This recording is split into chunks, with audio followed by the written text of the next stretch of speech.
So now we are shifting to the Italian unification here, and we see the three great leaders that are really associated.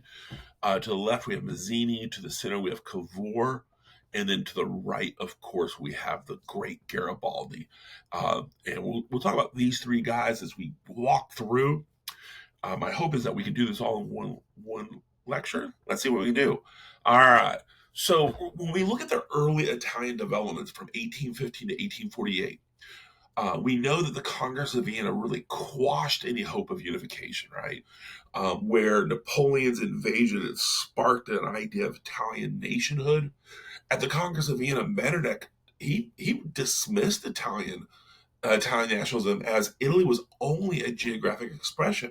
So Metternich is saying that social construct of Italy doesn't exist outside of its geographic location.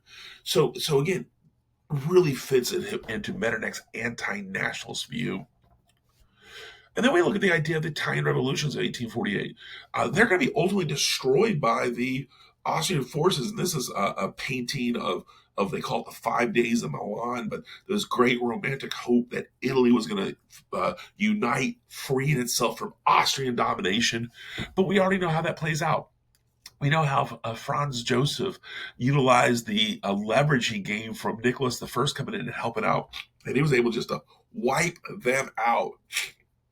So the Romantic Republican movement failed to achieve any real political success, and out of this failure, we really begin to see this move.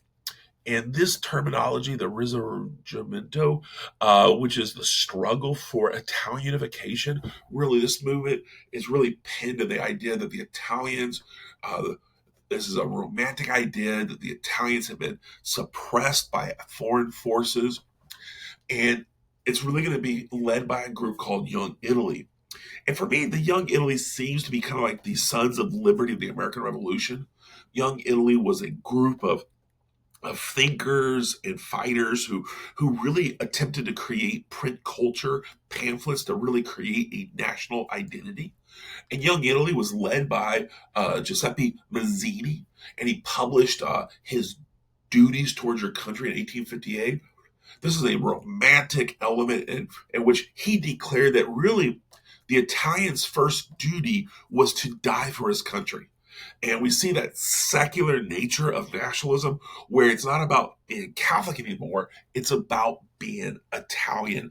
And for us to really fulfill our Italian greatness, we must be willing to die for the Italian Republic. And this romantic nationalist group called for this Roman Republic to recapture Italian greatness of antiquity. This is kind of that remnants of the Italian Renaissance, the idea of these great ancient ruins and what has kept them from really achieving more. And this is where they're really gonna play on the idea where in French nationalism or French Romanticism, they identify Cardinal Richelieu as the great corrupter. For the for the young Italians, there's going to be two. It's about the Roman Empire when it went into the Roman Empire, really got rid of Italian greatness, followed by the Catholic Church, and they want to go back to maybe the ancient Roman Republic. But even as they're doing, there's clear opposition. I want to point out that France, with the Concordat of Bologna, they had a specific relationship still with the Pope. And in 1848, the French forces, after their revolution had subsided, the French forces came in and helped Austria destroy these Italian revolutionaries. So you have French, Austrian, and papal opposition. Here we see Pope Pius, who he became pope in 1846. So he is the one who's going to utilize conservative forces to quash this nationalist movement. And in the 1860s, he published the Syllabus of Errors. And the Syllabus of Errors is everything the Catholic Church forbid. They hated. It was the idea that nationalism is a sin. Nationalism takes you away from the universal Orthodox Catholic Church. So that's a sin. Democracy, mass politics, sin.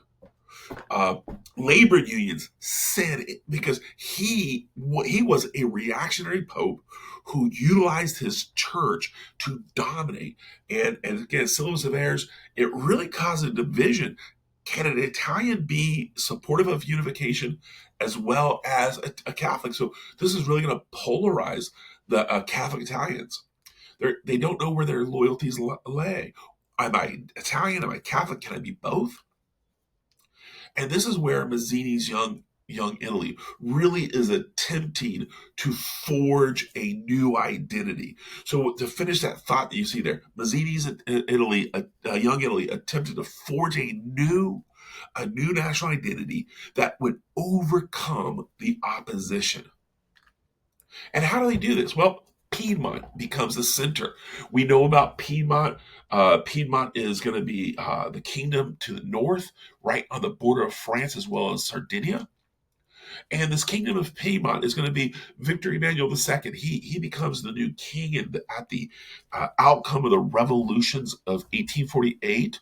Very similar to maybe Austria when Franz Joseph gained power. And Victor Emmanuel was able to maintain a powerful constitution. That constitution still has a liberal concept, but that, again, very similar to maybe the constitutions of Napoleon, right? Very conservative, really did not allow for the universal male suffrage, really maintained a strong, powerful monarchy. And Count Cavour really becomes, and this guy to the right here, he becomes the prime minister. He's a bourgeois leader. He's made significant profit through railways and banking. He's wealthy, and he really feels like he has the realistic goal. So, as a prime minister of Piedmont for Victor Emmanuel II, he really begins to unfold. He's like, hey, for Italy to become great, we need to do two steps. A, unite as much as we can, followed by B, developing infrastructure. So this is part of that political realism of the mid to late 19th century. Count Cavour totally embraces it and says, we have to create a realistic goal to unite northern Italy and then create infrastructure so we can emerge as a powerful Italian state. So he has a realistic goal. And those failures of the revolutions of 1848 really caused Italians to seek out realistic approaches to unification. And when I say Italians, primarily that middle class, the middle class who is still trying to figure out how they can create a sense of unity. The Italian city-states did not have a sovereign, if you will, so there was really limited economic connectivity. So the middle class here that would eventually become that Italian bourgeois later, they're attempting to say, how can we become great? And they really begin to follow that realism of Piedmont. And Count Cavour really leads to this Italian unification of northern Italy. First thing he did is forge an alliance with Napoleon III. Really significant agreement here because Count Cavour realized if France was against him, then France and Austria could pop him like a pimple. France would then protect Rome and come from the south, while Austria came from the north. So he convinced Napoleon III, actually playing on some romanticism, reminding him that his uncle's greatness came out of Italy. So he's promising to kind of do that. Over here, you see some blue here. Does everybody see that blue? That blue represents land that Piedmont ceded to Napoleon III. So that's going to be Italian land given to France as long as they supported this alliance. And Napoleon III absolutely promises this is where, and then from this, Count Cavour created some policy in which he started negotiating unification, which he did specifically to go to Austria and invading. And Napoleon III significantly helps out, but Napoleon III kind of screws everybody over. He's in the middle, he's in the midst. He began to realize northern Italy began to unite without him, that he did not have the political sway that his uncle did. Additionally, a guy named Otto von Bismarck is threatening Prussian involvement. So now Napoleon III is like, oh crap, I promised this hegemony. I promised my people that we're going to only send our boys to die for greatness. And now he's like, what's happening here?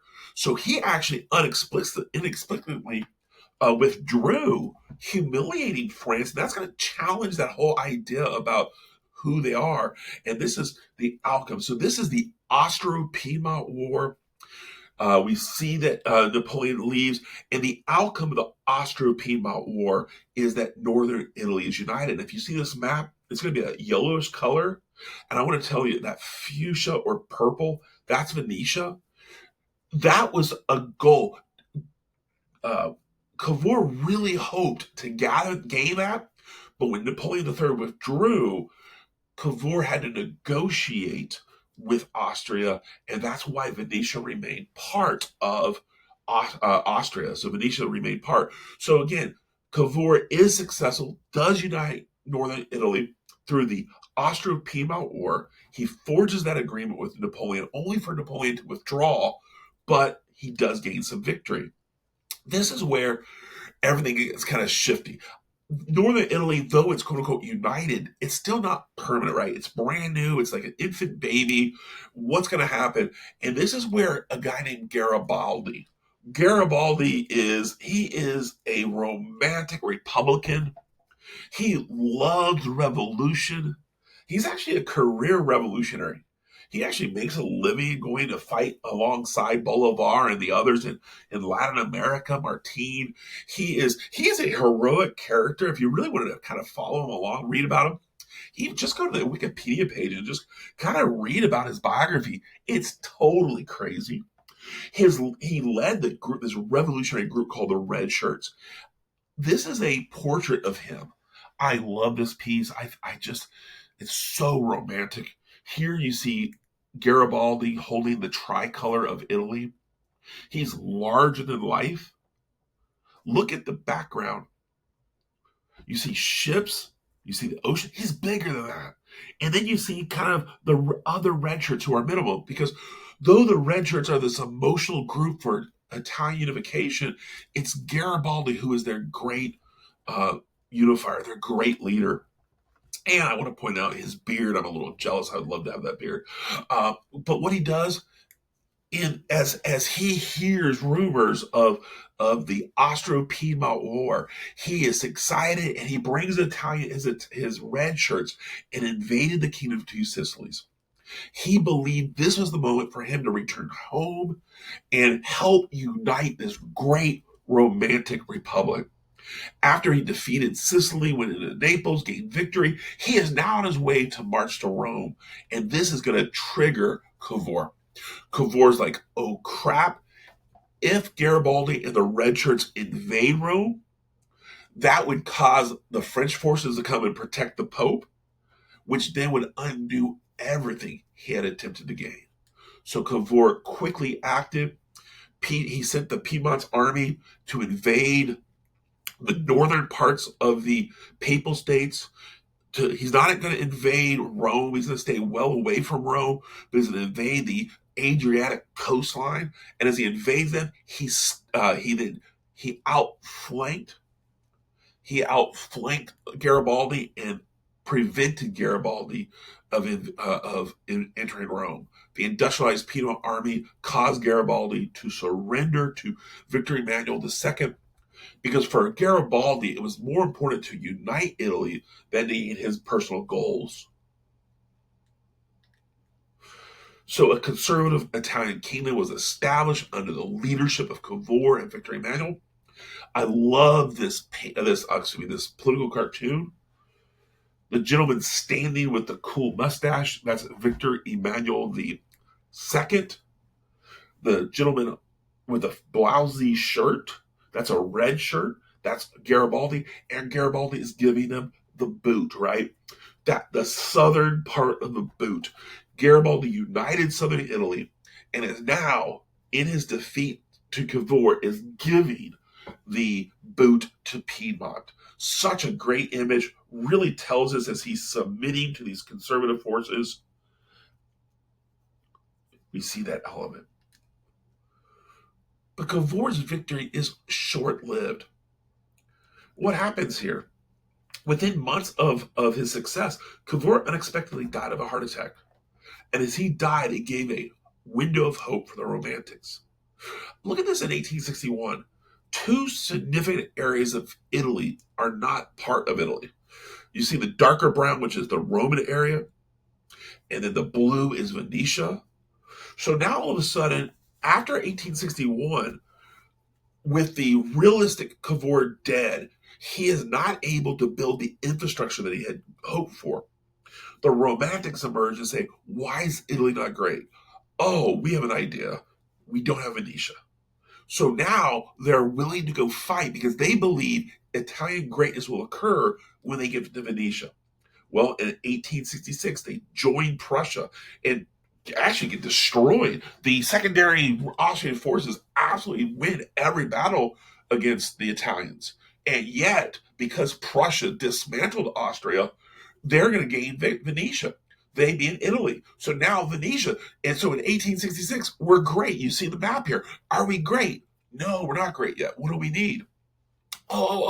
We need Rome. So during the Franco-Prussian War, when the French were forced in 1870 to withdraw their troops from Rome, the Romantics marched into Rome, an unprotected Rome, and declared Rome their capital. And they're like, we now have the great Roman Republic. We are great. We're fantastic. Unfortunately, there was no realism to this. It was all based on this romantic hope. Sometimes we call it Italia Irredenta. Italia Irredenta is this false promise that once Italy's redeemed, it'll become great. And this is a false, insatiable promise that the Romantics play on. And their Italians are always waiting to become great. And despite minimal successes, a national identity evaded Italy for decades. One of my favorite quotes that I know from the 1890s is an Italian politician said, "Now we have made Italy. Now we must make Italians."